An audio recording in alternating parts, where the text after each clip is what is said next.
சுண்டைக்காயும் மொச்சக்கொட்டையும் போட்டு அரைப்புளி குழம்பு வைக்க போகிறேன். சுண்டைக்காய் வந்து உடம்புக்கு அவ்வளோது நல்லது. வயிற்றில் உள்ள பூச்சி இது பண்ணும், நல்லா அயன் இருக்குது. இந்த கால குழந்தையெல்லாம் சிலதெல்லாம் சாப்பிடாது.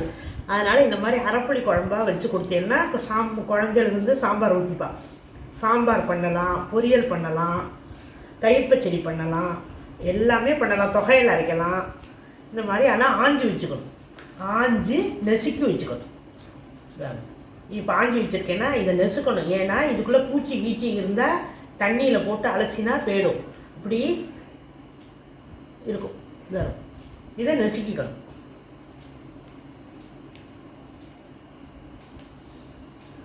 அவ்வளவு நல்லது சுண்டைக்காய். பெண் குழந்தைகளுக்கெல்லாம் சுண்டைக்காய் அவ்வளவு நல்லது. ஆற்றுல பெண் குழந்தைகள் இருந்ததுன்னா சுண்டைக்காய் குழம்பு வச்சு கொடுத்தேன்னா சாப்பிடுவோம். பொரியல்லாம் பண்ணால் சில குழந்தைகள்லாம் சாப்பிடாது. இந்த மாதிரி மொச்சக்கொட்டை, கொண்டைக்கடலை இந்த மாதிரி போட்டு அரைப்புளி குழம்பு வச்சு ஊற்றி நெல்லுன்னு வச்சுக்கோ. எப்படியும் குழந்தைகளுக்கெல்லாம் சாம்பார் பிடிக்கும். ஆஞ்சிட்டு இதை நெசுக்கணும். ஏன்னா கத்திரிக்காய்க்குள்ளே பூச்சி இருக்கா மாதிரி இதுக்குள்ளேயும் பூச்சி இருக்கும். அதுக்காக தான் வாங்கும்போதே கருப்பு இல்லாத சுண்டைக்காவை தான் வாங்கணும்.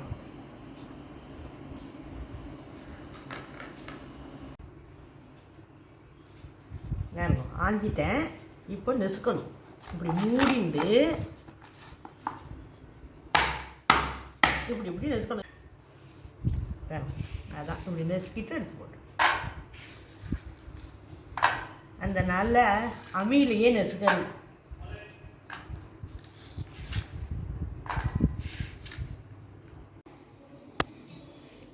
இது வேணும். நல்லா தண்ணியில் போட்டு அலசியாச்சு. சூப்பராக இருக்குது சுண்டைக்காய். பூச்சி கீச்சி இல்லை. வாங்கும்போதே கருப்பு இல்லாமல் வாங்கணும். அப்படி வாங்கினா தான் பூச்சி கீச்சி இருக்காது. இப்படி அலசிக்கணும். நல்லா அலசி இதை வடிகட்டி வச்சுக்க போகிறோம். அரைப்புளி குழம்புக்கு ஒரு முட்டை நல்லெண்ணெய் ஊற்றின்னு இருக்கேன். 2 டீஸ்பூன் உளுத்தம்பருப்பு,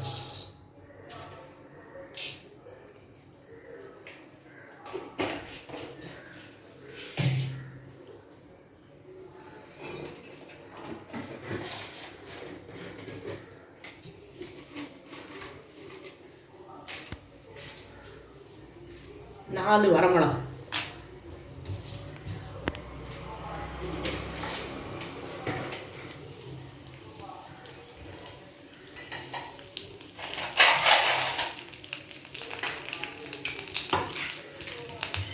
இதை கொஞ்சம் தவக்க வறுத்துண்டு அப்புறம் தேங்காயும் போட்டு வறுக்கணும்.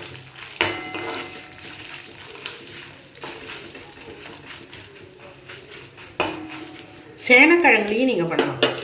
சேனக்கிழங்கு, கொண்டைக்கடலை ரெண்டையும் வறுத்து அரைப்புளி குழம்பு போடலாம். இந்த உளுத்தம்பருப்பு கொஞ்சம் சவுண்டெடுத்து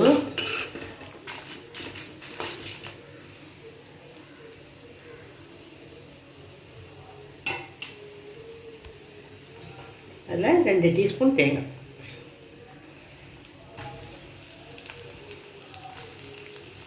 இதுக்கு பருப்பெல்லாம் கிடையாது.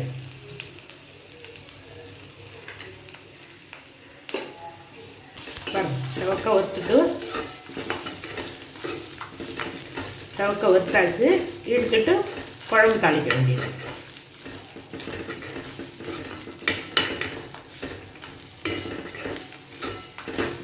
குழம்பு நல்லா கொதிச்சதுக்கு அப்புறமா இந்த இதை அரைச்சி கொட்டி கலக்கி எடுக்க வேண்டியது.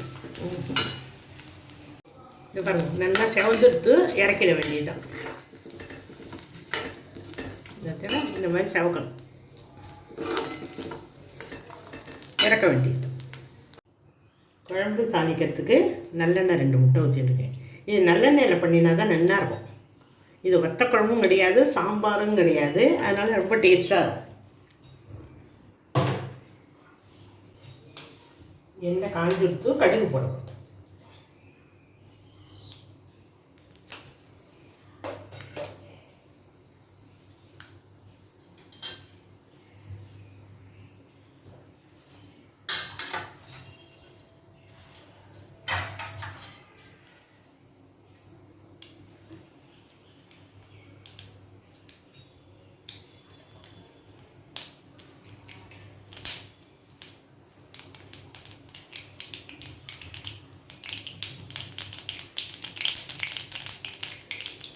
இந்த கடுகு வெடிச்சுட்டு வெந்தயம், 1/2 டீஸ்பூன் வெந்தயம், ஒரு மிளகா வரும்,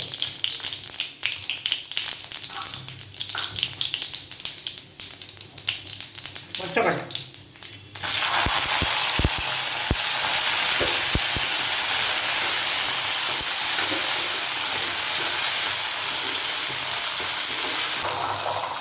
இதோட சுண்டைக்காய்,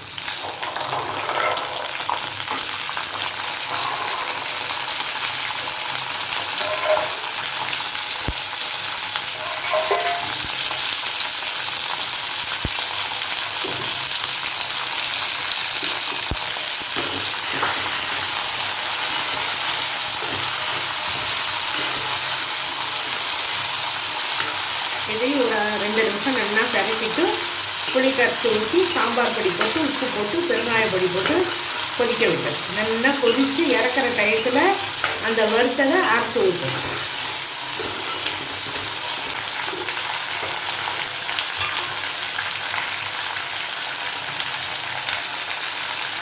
பெருங்காயம்,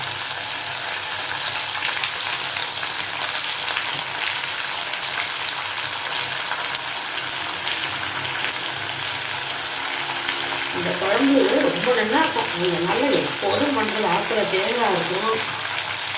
இது தேங்காய் ஆக்கில் தான் பண்ணலாம். மஞ்சள் பொடி,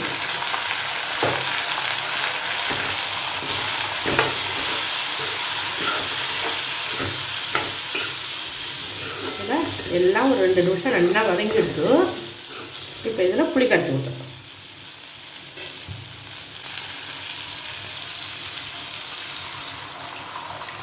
நான் 4 பேருக்கு உள்ள குழம்பு பண்ணுறேன்.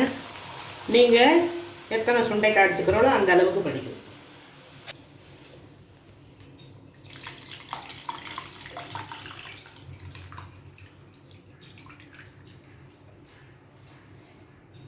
அதில் ஒரு 4 மிளகாவத்தூள் வச்சுக்கிட்டு சாம்பார் பொடி பார்த்து போட்டு,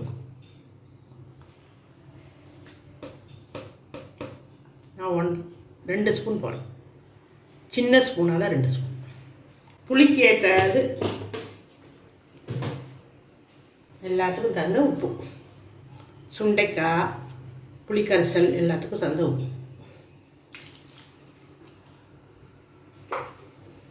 இது 2 கொதிக்கணும். அதுக்குள்ளே நம்ம அதை வறுத்து வச்சதை அரைச்சிடும். ஒரு கலரை விட்டு அது பாட்டுக்கு கொதிக்கும். நம்ம அதுக்குள்ளே வறுத்து வச்ச தேங்காயை அரைச்சிடும். இதுதான் அரைப்புளி குழம்பு. கடைசியில் லைட்டாக கொஞ்சமாக வெல்லம் போடும். இந்த மாதிரி தான் அரைச்சிக்கணும். கொஞ்சம் குறைன்னு அரைச்சிக்கணும்.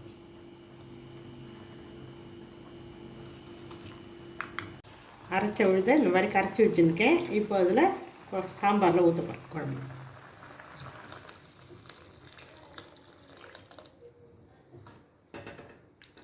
இது ஒரு 2 செகண்ட் நல்லா கொதிக்கணும்.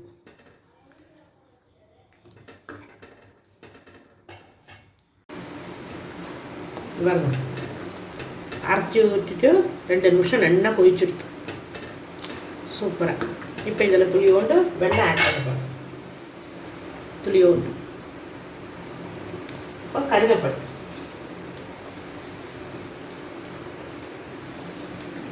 கருவேப்பிலை எப்போதுமே லாஸ்ட்டில் தான் போடணும். அப்புறம் வாசனையாக இருக்கும்.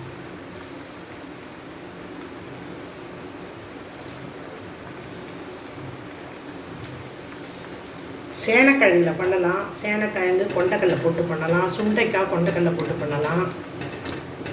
ஏன்னா மொச்சக்கொட்டையெல்லாம் உடம்புக்கு ரொம்ப நல்லது. இந்த மாதிரி குழம்புல சேர்த்தா தான் குழந்தையெல்லாம் சாப்பிடுவோம். தனியாக நம்ம மொச்சக்கொட்டையெல்லாம் போட்டெல்லாம் அவள் எதுவும் சாப்பிட மாட்டான். இந்த கால குழந்தைகளுக்கே தெரியுமா தெரியாதாங்கிறதே தெரியாது. அந்த 4 டிஷ் எல்லாமே உடம்புக்கு ரொம்ப நல்லது. அரைப்புளி குழம்பு ரெடி ஆகிடுது. பிடிச்சிருந்தால் இந்த மெத்தடில் பண்ணி பாருங்க. லைக் பண்ணுங்க, ஷேர் பண்ணுங்க, மறக்காமல் சப்ஸ்கிரைப் பண்ணுங்க.